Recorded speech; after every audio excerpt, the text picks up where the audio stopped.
Mga pagbasa ng mga salita ng makapangyarihang Diyos, ukol sa paghahangad sa katotohanan. Paano hangarin ang katotohanan? Ika-9. Pagiging madaling maghinala. Sunod, pag-usapan naman natin ang pagiging madaling maghinala. Aling pagpapamalas na katatalakay lang natin ang medyo katulad ng pagiging madaling maghinala? Pagkasensitibo. Anong uri ng problema ang pagkasensitibo? Isang depekto ng pagkatao. Ang pagiging madaling maghinala ay mas mataas ng isang antas kaysa sa pagkasensitibo. Mas malubha ang problema. Ang pagkasensitibo ay simpleng palatandaan ng medyo hindi pa hinog na pagkatao ng parang sa isang bata, samantalang ang pagiging madaling maghinala ay may kasamang mga partikular na kaisipan at pananaw. Ito ang karaniwang tinatawag na labis na pag-iisip na nagpapahiwatig ng mababang karakter. Halimbawa, may isang tao na humihiling sa isang tao na madaling maghinala na tumulong sa pagbili ng isang item na nagkakahalaga ng 10 yuan at partikular na binibigyang diin na hinding-hindi ka pwedeng lumampas sa 10 yuan. Kung masyado itong mahal, huwag mo itong bilhin. Pagkarinig dito ng taong madaling maghinala, nagbubulay-bulay siya. Nagiging magalang ka lang ba? Ang totoo ay gusto mo ng isang item na nagkakahalaga ng 100 yuan, pero nahihiya ka lang na sabihin ito. Kung gayon, bibilhan kita nito para mapasaya kita at mag-iwan ako sa iyo ng mga positibong damdamin tungkol sa akin. Pagkabigay niya ng item sa taong nagpabili, sinabi nito, "Masyado itong mahal. 10 yuan lang ang mayroon ako. Wala akong ganoon kalaking pera." Kaya sa pagbili niya ng item na nagkakahalaga ng 100 yuan para sa taong iyon, hindi ba't nawalan ito? Subalit hindi niya maunawaan ang taong ito at sa halip ay nagkikimkim siya ng mga pagdududa na ayaw ng taong ito na gumastos ng mas malaking pera at na sinusubukan siya nitong samantalahin. Sabihin ninyo sa akin, hindi ba't napakamapanggulo ng gayong mga tao na madaling magduda? Sa anong paraan sila mapanggulo? Masyadong komplikado ang mga kaisipan nila. Ang mga taong may sobrang komplikadong mga kaisipan ay mahirap pakisamahan. Sabihin ninyo sa akin, handa bang makisama sa gayong mga tao ang mga taong may prangkang personalidad? Hindi mo alam kung ano ang iniisip nila sa loob-loob nila o kung sa aling direksyon patutungo ang mga kaisipan nila at hindi mo makilatis ang kanilang mga intensyon o kung paano kanila pinagdududahan. Kaya, kapag mayroon kang ipinagkakatiwala sa kanila para asikasuhin, bagaman malinaw na napakasimpleng maliit na bagay ito, ginagawa nila itong labis na komplikado at nakasasagabal. Dahil sobra nilang ginagawang komplikado ang mga bagay-bagay, ikaw mismo ay sobrang napapagod at naiisip mo na mas maiging ikaw na lang sana ang gumawa. Ayaw mong makisalamuha sa gayong mga tao at gusto mo na lang silang iwasan. Halimbawa, sabihin nating mayroon kang isang gamit na hindi mo na kailangan at nasayang naman kung iiwan mo na lang ito roon Kaya ibibigay mo ito sa isang ganitong uri ng tao na madaling maghinala. Bukod sa hindi nagpapasalamat tungkol dito ang taong ito, nagdududa rin siya sa puso niya. Bakit mo ito ibinibigay sa akin? Tiyak na may lihim na motibo rito. Sinusubukan mo bang ipaisip sa akin na isa kang mabuting tao para magkaroon ako ng utang na loob sa iyo, o may sinusubukan ka bang ipagawa sa akin para sa iyo? Hindi mo kailanman inasahan na masyado siyang mag-iisip tungkol sa isang napakaliit na usapin, na ang pagbibigay mo sa kanya ng munting bagay ay maaaring humantong sa labis na pagdududa. Kailangan mo pang magsabi ng maraming bagay para maiwaksi ang mga pagdududa niya. Hindi ba't sobrang mapanggulo iyon? Nagsisimula kang masuklam sa taong ito at pagkatapos niyon, kapag may isang gamit ka na hindi mo na kailangan, mas gugustuhin mo nang itapon ito kaysa ibigay sa kanya. Bakit hindi na lang ito ibigay sa kanya? Hindi dahil sa wala kang puso, kundi ayaw mong mag-udyok ng gulo. Dati, may isang taong kauupa lang sa isang lugar at walang mga kagamitang panlinis sa loob nito. Kaya nagdala ako ng ilang panlinis galing sa bahay. Ang ilang bote ng panlinis ay puno, ang iba naman ay kalahati lang ang laman. Tiningnan ng taong umuupa sa lugar ang mga iyon at sinabing, "Kahit na libre mong ibinigay sa akin ang mga bagay na ito, hindi kita pasasalamatan. Nagamit na ang mga ito. Kung bago ang mga ito, ibibigay mo kaya sa akin ang mga ito?" Hindi ba't nakakasakit ang mga salitang ito? Bakit nakakasakit ang mga ito? Inisip niya na masamang kalooban ang aking mabuting kalooban. Hindi ko hininging pasalamatan mo ako. Hindi ko rin hiningi sa iyo na bayaran ang mga item.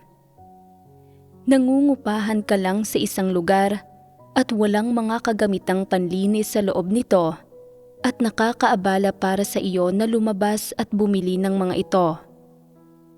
Dinalhan lang kita ng ilang gamit na mayroon ako para maging mas madali sa iyo ang mga bagay-bagay.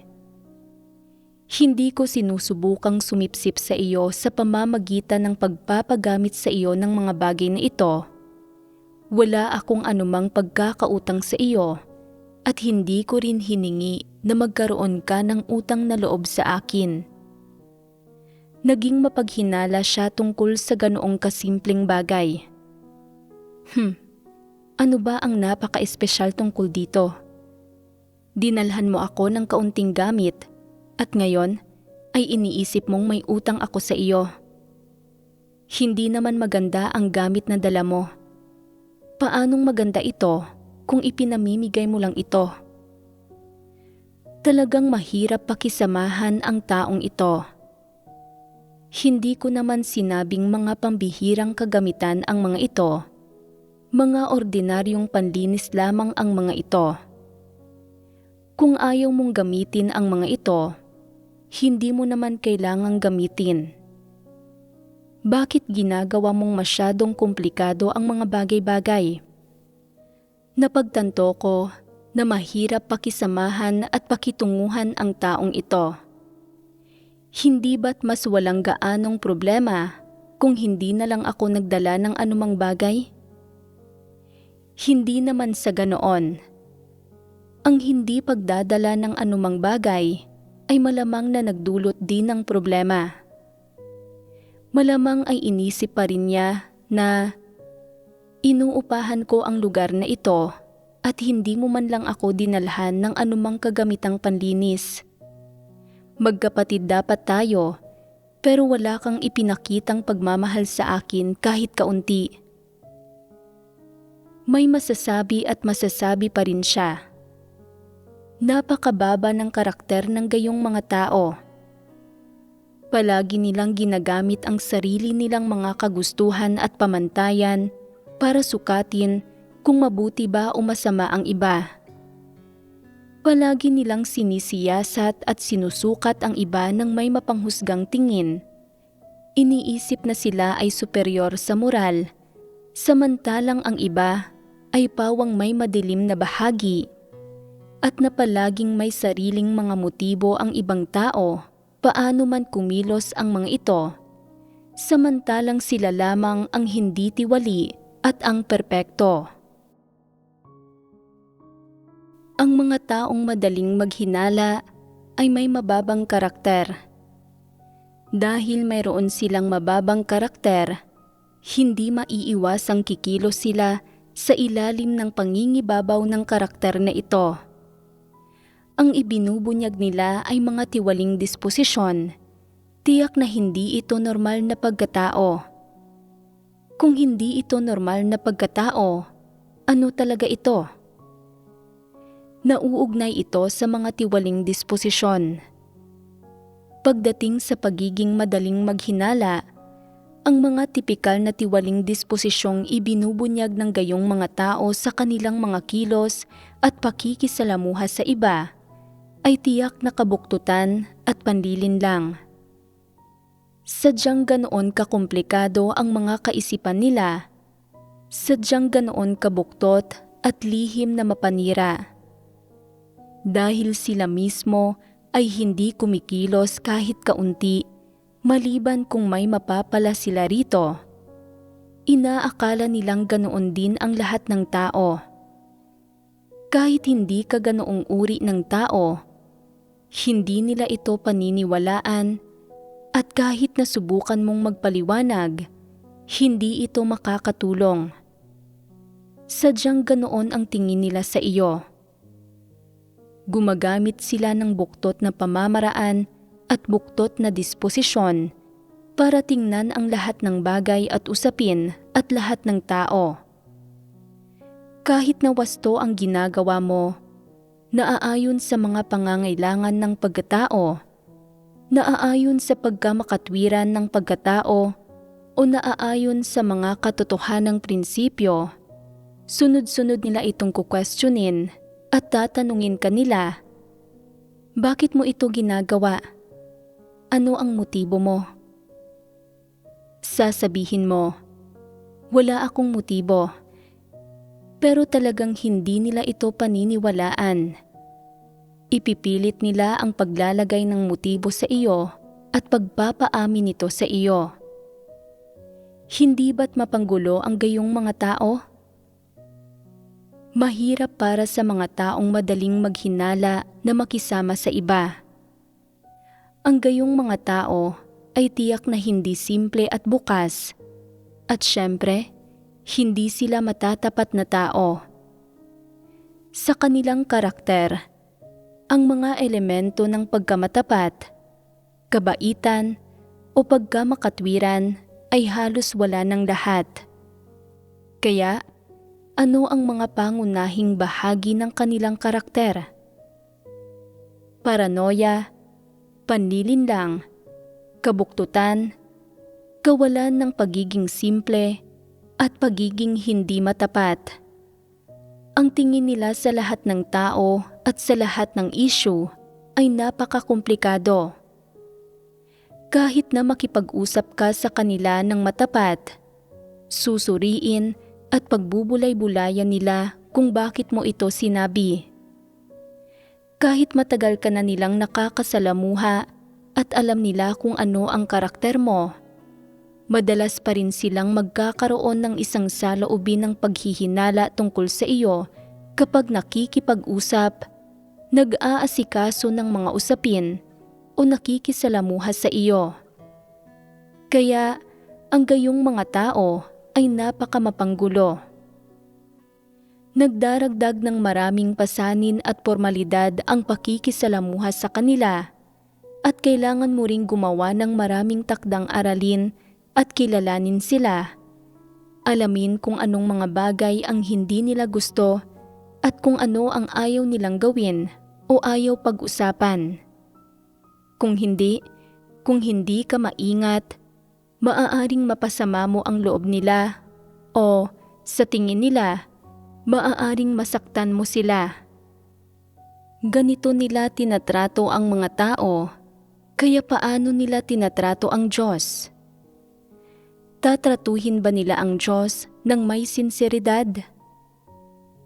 Halimbawa, kapag isinasaayos ng iglesia na gumawa sila ng isang tungkulin, nagsisimula silang magbulay-bulay.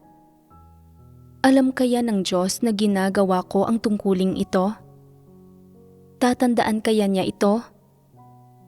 Gaano ako dapat magsikap para mairaos ito at para matandaan ito ng Diyos? Pagkatapos gawin ang kanilang tungkulin sa loob ng ilang panahon, inuusisa rin nila kung paano sila tinitingnan ng mga leader at manggagawa at kung mayroon bang anumang negatibong pagsusuri ang mga ito tungkol sa kanila. Ano bang uri ng pagkatao ito?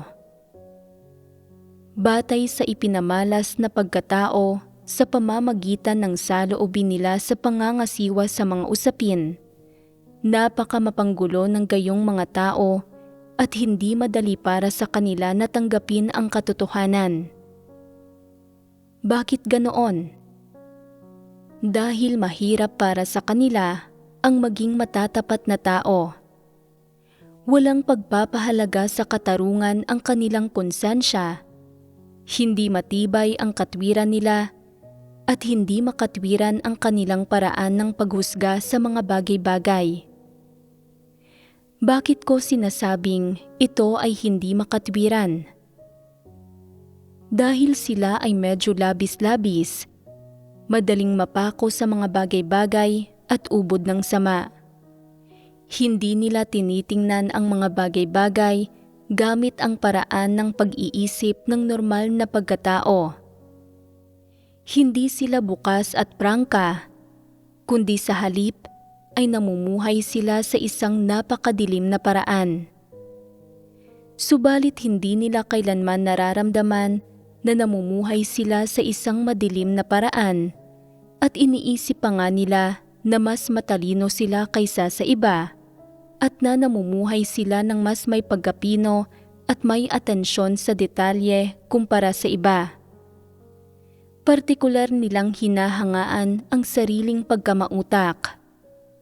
Ito ay tinatawag na pag-aakalang mautak ang sarili. Ang mga taong nag-aakalang mautak sila ay sobrang kulang sa katwiran ng kanilang pagkatao at sa pagpapahalaga sa katarungan sa loob ng kanilang konsensya. Sa makatwid, masama ang pagkatao ng gayong mga tao at ayaw ng iba na makipag-ugnayan sa kanila. Kahit sino pa ang nagsasabi ng isang bagay, gagawan ito ng issue ng mga gayong tao. Ang binibigyan nila ng pakahulugan ay pawang mga labis-labis na bagay na baluktot ng pagkamainitin ng ulo kay Satanas at ng mga emosyon. Ang mga ito ay pawang mga bagay na madilim at negatibo, mga bagay na salungat sa katotohanan at lumalaban sa katotohanan. Hindi talaga kayang gabayan ng mga bagay na ito ang mga tao tungo sa tamang landas. Kaya, ang mga ganitong uri ng tao ay labis na kasuka-suka at kasuklam-suklam. Nakatira sila sa madidilim na sulok at sa sarili nilang maliit na mundo. Labis ang kanilang narsisismo at paghanga sa sarili.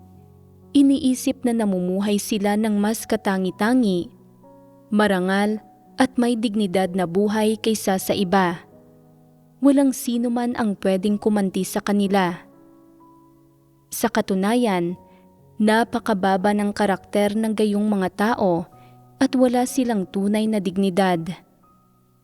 Ang ibig sabihin ng kawalan ng tunay na dignidad ay na talagang mababa ang kanilang karakter dahil ang lumilitaw mula sa kanilang pagkatao ay pawang madidilim na bagay na hindi pwedeng maihayag, mga hindi matuwid at tuwirang bagay.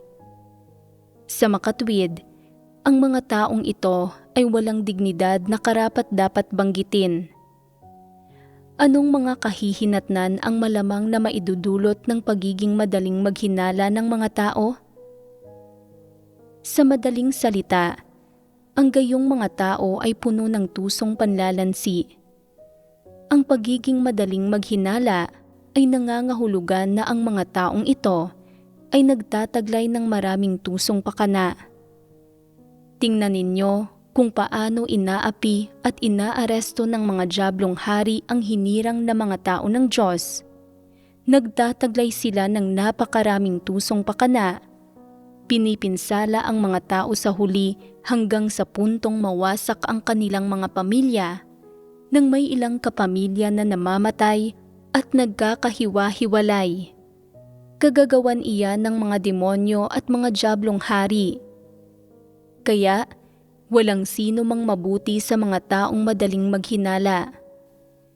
Dapat tingnan ng mga mananampalataya sa Diyos ang mga tao at bagay batay sa mga katotohanang prinsipyo.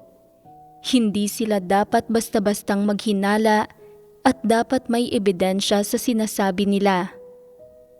Kapag tinitingnan mo ang isang tao o isang usapin, kahit papaano ay dapat positibo at katanggap-tanggap sa iba ang mga kaisipang nabubuo mo.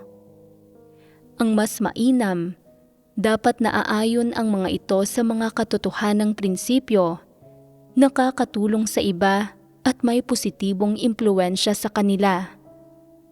Gayunpaman, wala sa mga kaisipan at pananaw na nabubuo ng mga taong madaling maghinala ang naaayon sa katotohanan. Sa pinakamababa, ang mga ito ay hindi mga positibong bagay. Ibig sabihin, ang perspektiba kung saan tinitingnan ng mga gayong tao ang mga problema o ang mga kaisipan at ideyang binubuo nila ay sadyang hindi naaayon sa katotohanan. Sa makatwid, ang ganitong uri ng mga tao ay namumuhay sa madidilim na sulok at wala silang integridad o dignidad na karapat-dapat banggitin. Ang mga bagay na lumilitaw mula sa kanilang mga kaisipan ay pawang madilim at buktot. Hindi naaayon ang mga bagay na ito sa mga katotohanang prinsipyo at hindi magkakaroon ng positibong impluwensya sa mga tao o sa buhay nila. Kung tatanggapin mo ang iba't ibang kaisipan at pananaw na lumilitaw mula sa paghihinala ng mga tao, malalason ka at mahahatak pababa ng mga ito. Katumbas ito ng pagiging natiwali ni Satanas. Gayunpaman, kung mayroon kang pagkilati sa gayong mga tao at itinuturing mo sila bilang isang negatibong halimbawa, makakagawa ka ng kaunting pag-usad at magkakamit ka ng kaunting pagkilati sa pag-unawa sa mga negatibong bagay. Dito nagtatapos ang talakayan natin tungkol sa pagiging madaling maghinala. Kawalang kasanayan. Susunod, pag-usapan naman natin ang kawalang kasanayan. Nauunawaan ng lahat kung ano ang ibig sabihin ng kawalang kakayahan. Tumutukoy ito sa pagiging hindi kayang pangasiwaan ng maayos ang anumang bagay. Pagmumukhang inutil, katulad lang ng kapag madalas sinasabi ng mga tao na, "Bakit sobra kang walang kakayahan? Wala ka talagang kinabukasan." Mabuting bagay ba ang kawalang kakayahan? Hindi. Kung gayon, ikategorya natin ito. Ano ito? Malinaw na isang depekto ng pagkatao ang kawalang kakayahan. Ang kawalang kasanayan ay nangangahulugan na ang isang tao ay may napakababang katalinuhan sa pangangasiwa ng mga usapin at may mahihinang abilidad sa pamumuhay. Ito ay tinutukoy bilang kawalang kasanayan. May ilang taong malamyang magsalita, hindi magawang ipahayag ang kanilang sarili. Ang ilan ay mayroon pa ngang mahiyain at di palakibong personalidad kapag kailangan nilang magsalita sa harap ng maraming tao o maging sentro ng atensyon. Nagkakaroon sila ng stage fright, nahihiya at hindi naglalakas loob na magsalita at madalas silang inaapi ng iba. Naniniwala ang ilang masamang tao na may katwiran ang pang-aapi sa gayong mga tao at na napakasaya at kasiya-siya nito. Kinukutya at tinutokso nila ang mga ganitong uri ng tao araw-araw. Mahina ang abilidad ng mga taong walang kakayahan na mga siwa ng mga usapin. Maaaring ang ilan sa kanila ay mayroon ding mahihinang abilidad sa pamumuhay, hindi kayang kumita ng pera at palaging napakamatatakutin at masyadong maingat sa paligid ng iba. Kapag nakakakita sila ng malalakas na tao, iniiwasan nila ang mga ito at hindi sila naglalakas loob na magsalita. Kahit kapag inaapi sila, hindi sila naglalakas loob na lumaban, natatakot na baka mapasama nila ang loob ng iba. Batay sa mga pagpapamalas ng kawalang kakayahan sa pagkatao ng ganitong uri ng mga tao, isa lamang itong depekto ng pagkatao. Ang kawalang kakayahan ng sinuman ay hindi kailanman nagdulot sa kanila na magkaroon ng mga maling kaisipan at pananaw o magdulot ng anumang masasamang epekto sa kanilang sarili o sa iba. Sa makatwid, ang kawalang kakayahan ay isa lang depekto ng pagkatao. May sino man ba na gustong maging isang taong walang kakayahan? Walang sino man na gustong maging isang taong walang kakayahan. Bakit kaya?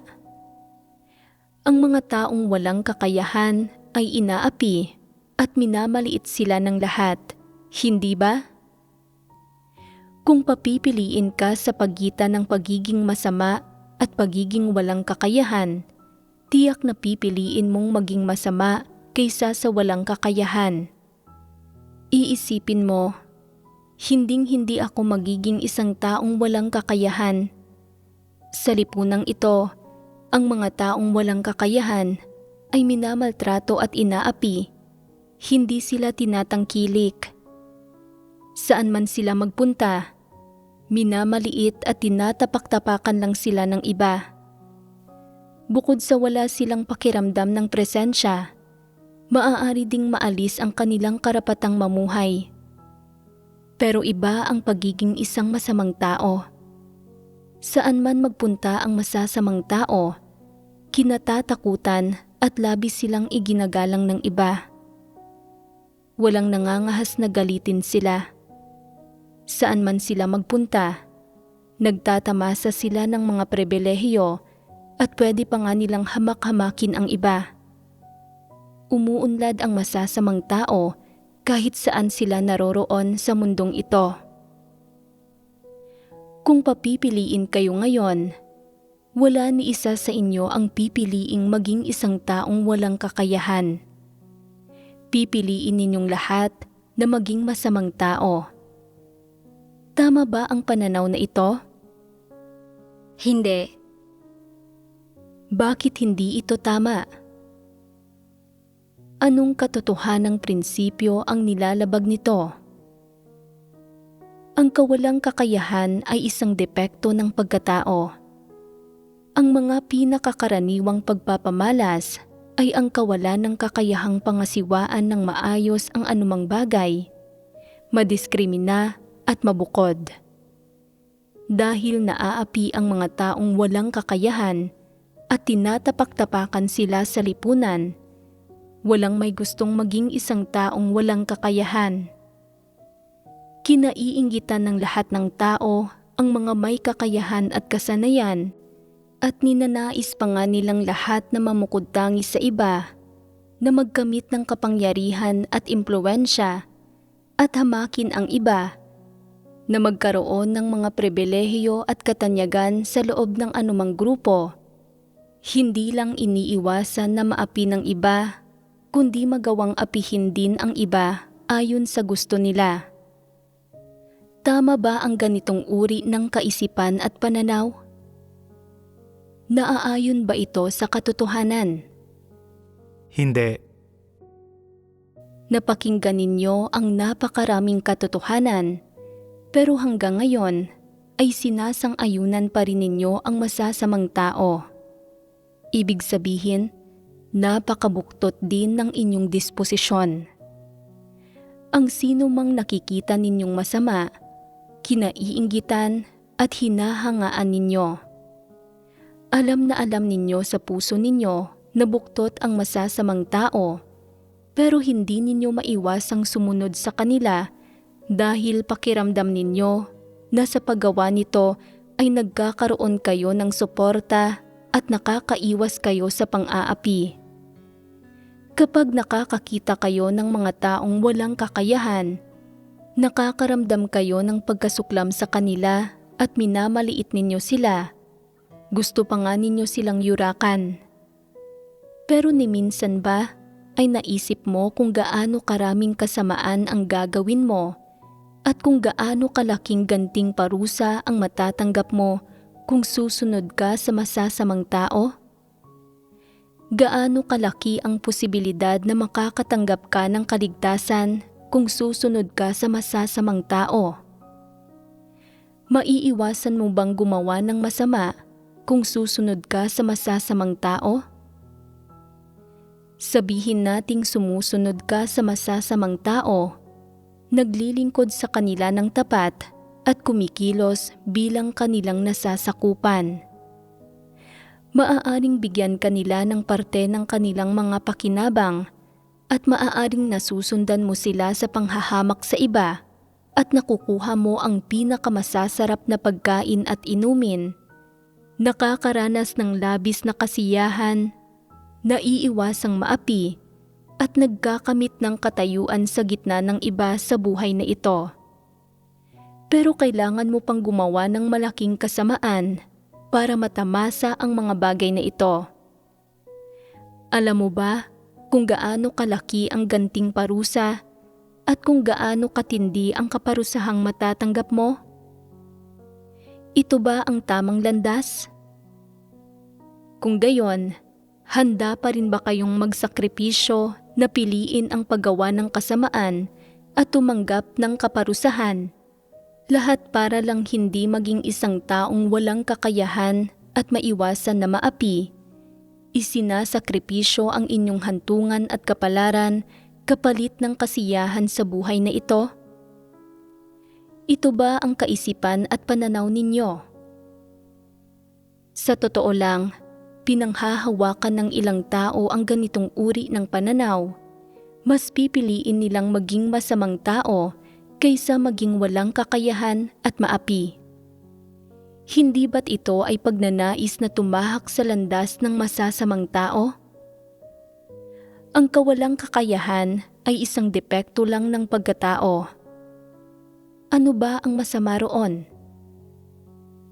Mas mainam ba talagang piliin ang mang-api ng iba at gumawa ng masama? Kung hindi ka hinahayaan ng Diyos na magutom at binibigyan kanya ng makakain, maaari ka ba talagang mamatay sa gutom? Kung tinutulutan ka ng Diyos na mamuhay ng may kagalakan, kalayaan, kaligayahan, katuwaan at kapayapaan, hindi ka magkukulang sa mga bagay na ito. Ano ngayon kung inaapi ka ng iba? Walang makakaalis ng mga bagay na ito mula sa iyo. Kung ano ang ipinagkakaloob sa iyo ng Diyos, walang sino man ang pwedeng mag-alis nito. Kung susunod ka sa masasamang tao at tatahakin mo ang landas ng masasamang tao, ang mga kasiyahang natatamasa mo ay magiging puro makasalanan. Dagdag pa rito, ang anumang pera o material na kasiyahang nakukuha mo sa pamamagitan ng paggawa ng kasamaan ay matatamo sa pamamagitan ng puwersahang pang-aagaw Ang kasiyahang nararanasan mo sa buhay na ito ay hihigit pa kaysa sa ipinagkaloob ng Diyos sa iyo. Kaya kakailanganin mong pagbayaran ito ng maraming buhay sa hinaharap. Ang pagtamo ng mga kasiyahan sa laman sa buhay na ito kapalit ng pagtanggap ng kaparusahan, hindi ba't ito ay hindi pagtahak sa tamang landas? Mas pipiliin ninyong maging masamang tao kaysa maapi. Sumasalamin ito sa inyong persepsyon at pagpapahalaga sa kasamaan sa kailaliman ng inyong kaluluwa. Kaya, ano ba ang masama sa pagiging walang kakayahan? Kung titingnan ito mula sa perspektiba ng pagkatao, isa itong klase ng depekto, pero isa rin itong likas na kondisyon na isang bagay na hindi kayang baguhin ng mga tao. Ang mga taong walang kakayahan ay hindi naging mga taong walang kakayahan dahil sa sarili nilang pagpili. Bagamat isa itong depekto, hindi ito isang tiwaling disposisyon. Hindi ito isang problema sa karakter ng isang tao. Kaya, ano ba ang masama rito? Kung, dahil sa iyong kawalang kakayahan at mababang katayuan, ay madalas kang inaapi at lubos mong nauunawaan ang kawalan ng katarungan at kasamaan sa mundong ito at ang kadiliman ng lipunang ito, at bilang resulta ay taus-puso kang lumalapit sa Diyos para tanggapin ang kataas-taasang kapangyarihan ng Diyos at kusang loob na nagpapasakop sa kapamahalaan at mga pamamatnugot ng Diyos, hinahayaan ang Diyos na mamahala sa iyong kapalaran. Kung gayon, hindi ba't ang kawalang kakayahang ito ay isang uri ng proteksyon para sa iyo? Ang kawalang kakayahan ay hindi isang negatibong bagay. Isa lamang itong depekto ng pagkatao.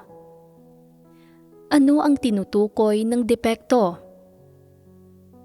Nangangahulugan ito ng kakulangan, isang maliit na issue, isang dungis. Isa lamang itong bagay na hindi perpekto, medyo kulang, hindi ganap na nagugustuhan ng isang tao o hindi ideal, pero hindi ito nagpapahiwatig ng mababa o ubod ng samang karakter. Kaya bakit hindi ninyo matiis ang maliit na depektong ito? Higit pa rito, ang maliit na depektong ito ay maaaring magdulot ng malalaking pakinabang sa iyong buhay pagpasok. O masasabi natin na mas may kakayahan ang ilang tao na buong pusong sumunod sa Diyos hanggang sa wakas dahil tinataglay nila ang ganitong depekto ng pagkatao, ang ganitong likas na kondisyon. Sa huli, dahil kaya nilang tanggapin ang katotohanan, magpasakop sa Diyos at magtaglay ng may takot sa Diyos na puso, nagagawa nilang iwaksi ang kanilang mga tiwaling disposisyon at makatanggap ng kaligtasan. Mula sa perspektibang ito, isa itong pagpapala. Hindi dapat tumanggi ang mga tao na maging walang kakayahan. Ano ba ang masama sa pagiging walang kakayahan? Hindi lalala ang tiwaling disposisyon ng isang tao dahil sa kawalang kasanayan. Hindi mamaliitin ng Diyos ang isang tao o tatangging iligtas siya dahil lang sa siya ay walang kasanayan at hindi rin maaapektuhan ng kawalang kasanayan ang kanyang pagtanggap sa katotohanan o ang kanyang kaligtasan. Kaya, kailangang magbago ang inyong kaisipan at pananaw. Malayong malayo pa ito sa tama. Sinasabi ng ilang tao, mas gugustuhin kong maging isang masamang tao kaysa sa isang taong walang kakayahan. Walang kinabukasan ang mga taong walang kakayahan. Minamaliit sila ng lahat at maging sila ay minamaliit ang kanilang sarili. Walang saysay na maging isang taong walang kakayahan. Ang pagiging isang masamang tao ay nakakabilib. Pwede mong gawin ang kahit anong gusto mo, apihin ang sino mang madaling apihin, at walang sino mang nangangahas na lumaban. Napakaglamorosong mamuhay ng ganoon.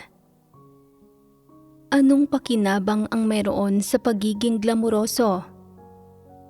Kung uunlad at magiging glamoroso ang pamumuhay mo sa mundo, masisira ang iyong kinabukasan at hantungan. Hindi ka na makakaharap sa Diyos at hindi mo na mararamdaman na lubos na malapit ang loob mo sa Diyos.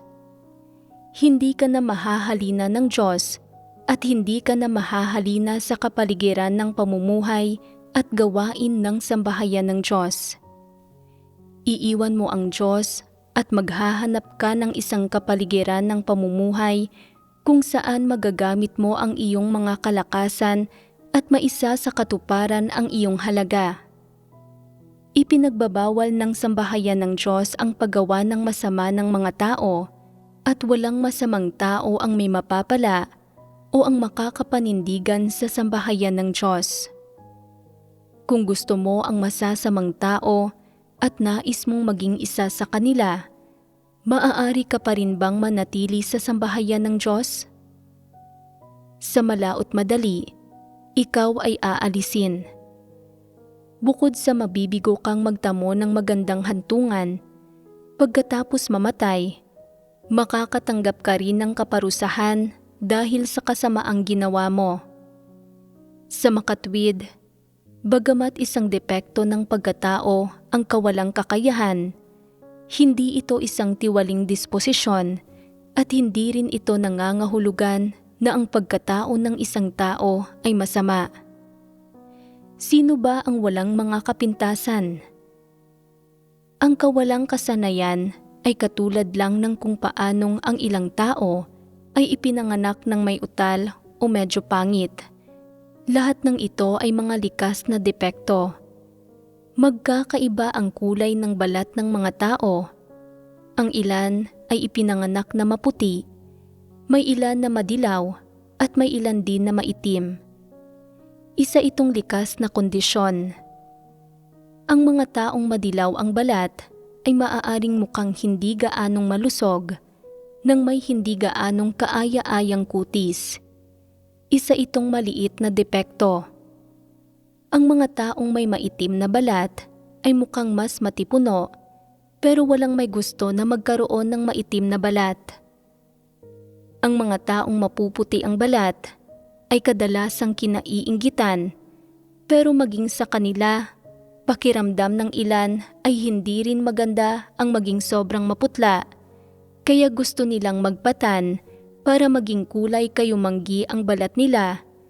Naniniwala sila na magmumukha silang mas malusog at magbibigay kinang ito sa kutis nila. Kita mo, ang kawalang kakayahan ay katulad lang ng iba't ibang likas na kondisyon ng mga tao. Isa lang itong uri ng depekto. Kaya, malaking problema ba ito? Hindi. Sa makatwid, kahit na isang depekto ng pagkatao ang problemang ito, hindi ito nakakaapekto sa iyong pagtanggap sa katotohanan o sa iyong pagkaunawa sa katotohanan. Kaya, nilalabanan pa rin ba ninyo ang pagiging isang taong walang kasanayan?